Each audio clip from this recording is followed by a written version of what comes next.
ఏమండి,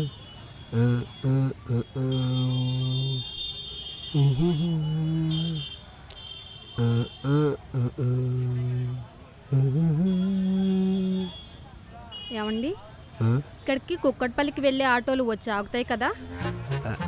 మీకు పెళ్ళయిందండి? ఇద్దరు పిల్లలు కూడా ఉన్నారు. అయితే నాకు తెలీదు. కుక్కట్పల్లి వెళ్ళే ఆటోలు ఇక్కడికి వస్తలే నాకు తెలీదు. ఈ అంకమ్మ పెళ్ళి అయిపోయిన వాళ్ళందరూ రోడ్డు మీదకి వస్తారు. హలో అమ్మా, ఎలా ఉంటాను? ఒక దిక్మాల సంబంధానికి ఇచ్చి పెళ్లి చేసావుగా. ఒంట్లో బాగపోతే పట్టించుకోడు, పిల్లల్ని పట్టించుకోడు. ఎప్పుడైనా సరదాగా సినిమాకి షికార్కి వెళ్దామంటే అసలే పట్టించుకోడు. ఒక్కొక్కసారి నాకే విడాకులు ఇచ్చేయాలనిపిస్తుంది. ఎవరో చెప్పుకోండి నా బాధ. ఏమండి, కుక్కట్పల్లి ఆటో అన్నారు కదా, ఇక్కడికి రాదండి, ఆ రోడ్లోకి వస్తుంది. అమ్మా నువ్వు పెట్టే, నేను మళ్ళీ చేస్తా. ఇందాక తెలీదన్నారు, మీరు విడాకులు అన్నారు. ఏమండి ఏమండి ఏమండి ఏమండి విడాకులు గారు. నా పేరు విడాకులు కాదు, వసు. వసు వసు కమ్మల్ వసు, సూపర్గా ఉంది. మీ పేరు తెలియక అలా పిలిచానండి. మీ ఆయనకి విడాకులు ఇస్తానన్నారు కదా, ఇచ్చేయండి. మీ పిల్లలకి రెడీ చేసి నేను స్కూల్కి పంపిస్తా. మీకు ఒంట్లో బాగాలేదు అనుకోండి, నేను దగ్గరుండి సేవలు చేస్తా. వారానికి 2-3 సినిమాలు మిమ్మల్ని తీసుకెళ్తా. మీరు విడాకులు ఇచ్చేయండి. నేనేదో నార్మల్గా అన్నానండి విడాకులు ఇస్తానని, నిజంగా ఇవ్వను. అయ్యో అలా అనొద్దండి ప్లీజ్.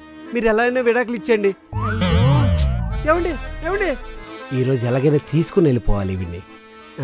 ఈవిడెవరు ఉన్నారా? ఏం చేస్తుంది అబ్బా, ఇంకా రాదు. పెళ్ళి అయిపోతుంది.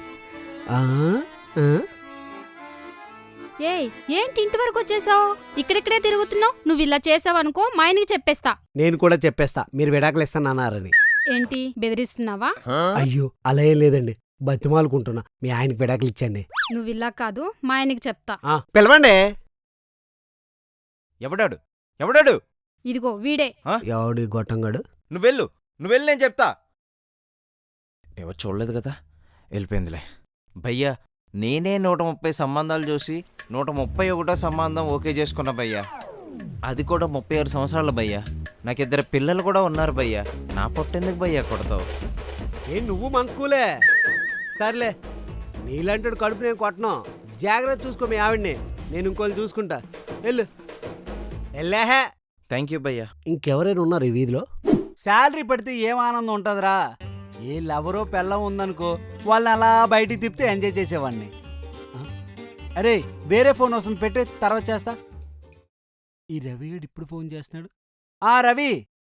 ఒరే కమల్, ఎల్లుండు మా పాపది అక్షరాభ్యాసం ఉందిరా, నువ్వు తప్పకుండా రావాలరా. అరే వినిపించిందా? మళ్ళీ చెప్పాలా? ఒరే రవి, నాకు తెలియక అడుగుతాను. నీ పెళ్లి చూపులకి వెళ్ళినప్పుడు ఫోన్ చేసావు, నీ పెళ్లికి వెళ్ళినప్పుడు ఫోన్ చేసావు, నీ ఫస్ట్ నైట్ కొడుకు పుట్టినప్పుడు ఫోన్ చేసావు, వాడి బారసాలకు ఫోన్ చేసావు, కూతురు పుట్టినప్పుడు ఫోన్ చేసావు, బారసాలకు ఫోన్ చేసావు. అక్షరాభ్యాసానికి కూడా ఎవరైనా ఫోన్ చేస్తాడా? నాకు తెలియక అడుగుతానరా. చిన్నప్పుడు అన్ని విషయాల్లో నాకు ఫస్ట్ వచ్చేది, నీకు సెకండ్ వచ్చేది.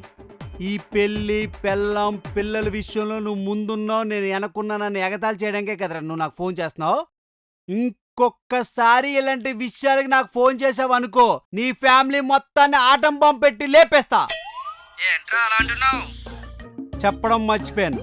ఇవన్నీ మనసులో పెట్టుకుని నాకేమైనా సంబంధం వస్తే చెప్పడం మానేస్తావేమో. మంచి సంబంధం వస్తే చెప్పు, 10% కమిషన్ కూడా ఇస్తా. పెట్టే ఫోను. సౌందర్యలహరి స్వప్న సుందరి. బాబు ఏమంటే జీతం కూడా ఇచ్చాను కదా.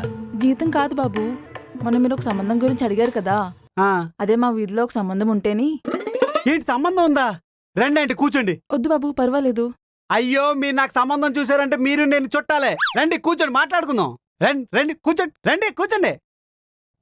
మంచినీళ్ళు ఏమైనా తెమ్మంటారా? పర్లేదు బాబు. సంబంధం అన్నారు. అదే మా వీధిలో ఒక అమ్మాయికి సంబంధం చూస్తున్నారు. అదే మీరు అంటే. ఏంటంటే కూడా అంట. కాకపోతే ఒక చిన్న ప్రాబ్లం. ప్రాబ్లమా ఏంటంటే? అంటే అమ్మాయిని మొదటి భర్త వదిలేశాడు, ఇది 2వ సంబంధం బాబు. ఏం మాట్లాడుతున్నారంటే? షోరూమ్ బండి ఇక్కడ, వెళ్ళండి.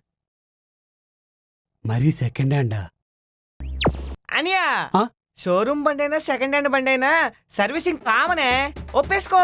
చొప్పించి కొడతా నీ అయ్యా. మరీ దరిద్రానికి రంటిచ్చి ఇంట్లో పెట్టుకున్నా.